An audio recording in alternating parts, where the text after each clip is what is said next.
அனைவருக்கும் விநாயகர் சதுர்த்தி நல்வாழ்த்துக்கள். இன்றைக்கி தான் நான் கடையில் விநாயகர் வாங்கி கொண்டு வந்திருக்கேன். இந்த இயர் தான் முதல்ல மண்ணால் செஞ்ச விநாயகர் வாங்கிட்டு வந்திருக்கேன். ரொம்ப ஹாப்பியாக இருக்குது. ஃபஸ்ட் டைம் விநாயகருக்கு பூஜை பண்ண போகிறேன் அப்படிங்கிற மாதிரி. போன வருஷமெல்லாம் ஃபோட்டோ வச்சு தான் பண்ணேன். இந்த வருஷம் சிலையை வாங்கிட்டு வந்திருக்குது. ரொம்ப சந்தோஷமாக இருக்குது. நான் வாங்கிட்டு வந்ததை பார்த்துட்டு அதுக்கப்புறம் பக்கத்தில் பசங்களாம் விநாயகர் செஞ்சாங்க களிமண்ணில். அதை பார்த்துட்டு பெரிய தம்பியும் சின்னதாக ஒரு விநாயகர் செஞ்சுருந்தான். ரொம்ப க்யூட்டாக இருந்துச்சு விநாயகர். அப்புறம் பார்த்திங்கன்னா 2 விநாயகரும் சும்மா வச்சா நல்லா இருக்காது. சும்மா லைட்டாக நம்ம இந்த பெயிண்ட் அதெல்லாம் பண்ணால் தான் நல்லாயிருக்கும் அப்படின்னு சொல்லிட்டு லைட்டாக பண்ணேன்.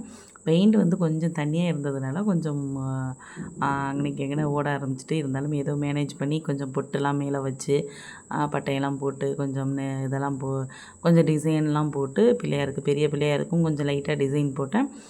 குட்டி பிள்ளையார் அது ஆல்ரெடி குட்டியாக இருந்ததுனால மேலே நெத்திக்கிட்ட பட்டை அந்த பொட்டு அதை மட்டும்தான் வைக்க முடிஞ்சிச்சு. அதை மட்டும் போட்டேன். ஏதோ மேனேஜ் பண்ணி கொஞ்சம் கொஞ்சம் போட்டு டிசைன் அதுவும் நல்லா தான் இருக்குது. நம்மளா போடுற டிசைனும் நல்லா தான் இருந்துச்சு.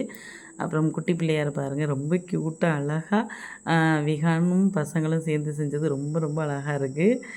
அதுக்கும் லைட்டாக மேலே போட்டுட்டு ஸ்டோன்லாம் வச்சு அதையும் வச்சாச்சு. இப்போ விநாயகரை வச்சு கும்பிட்றதுக்கு எதுவும் மேடையெல்லாம் வாங்கலை. அதனால் ஒரு அட்டை பாக்ஸை ரெடி பண்ணி அதுலேயே ஃபோட்டோ, நான் செஞ்சுருந்த விநாயகர், அதுக்கப்புறம் கடையில் வாங்கின விநாயகர் எல்லாத்தையும் வச்சு பூஜை பண்ண ஸ்டார்ட் பண்ணிட்டேன். ஃபோட்டோவுக்கு வீட்டில் பூத்த பூ வச்சுட்டேன். கடையில் வாங்கின விநாயகருக்கு பார்த்திங்கன்னா எருக்கம்பூ வச்சு அழகாக ஒரு குட்டி மாலை ரெடி பண்ணி அது அவங்களுக்கு வச்சுருந்தேன்.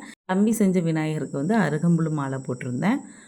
ஓகே, விநாயகருக்கு ரொம்ப பிடிச்சமான எருக்கம்பூ அருகம்புல் மாலை இலையுமா கலந்து போட்டாச்சு. அப்புறம் ஒரு தாம்பலத்தில் பச்சரிசி வச்சு அதில் பார்த்திங்கன்னா விளக்கு ஏற்றி வச்சுருந்தேன். அதுக்கப்புறம் விநாயகருக்கு ரொம்ப பிடித்தமான பிள்ளையார் பட்டி கொழுக்கட்டை தான் செஞ்சுருந்தேன். அதுக்கப்புறம் அவல் பொரி அதை வச்சுருந்தேன். வாழைப்பழம் வச்சுருந்தேன். அதுக்கப்புறம் சுண்டல் செஞ்சுருந்தேன், கருப்பு சுண்டல். அப்புறம் பார்த்திங்கன்னா பாயாசம். அப்புறம் ஒரு கிளாஸில் பார்த்திங்கன்னா வெறும் பால் காய்ச்சி சர்க்கரை போட்டு வச்சுருந்தேன்.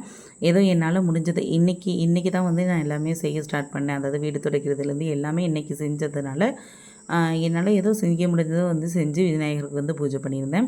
கடையில் வாங்கின விநாயகருக்கு மேலே கொடை மாதிரி ஒன்று கொடுத்துருந்தது. ரொம்ப சூப்பராக இருந்துச்சு, அழகாக இருந்துச்சு. அப்புறம் ஒரு வழியாக குட்டீஸ் 2 பேரையும் உட்கார வச்சு சாமி கும்பிட வைக்கிறதுக்குள்ளேயும் போதும் நைட்டு 2 பேரையும் உட்கார வச்சு சாமி கும்பிட வச்சுட்டு நானும் சிறப்பாக இன்றைக்கி பூஜை பண்ணேன்.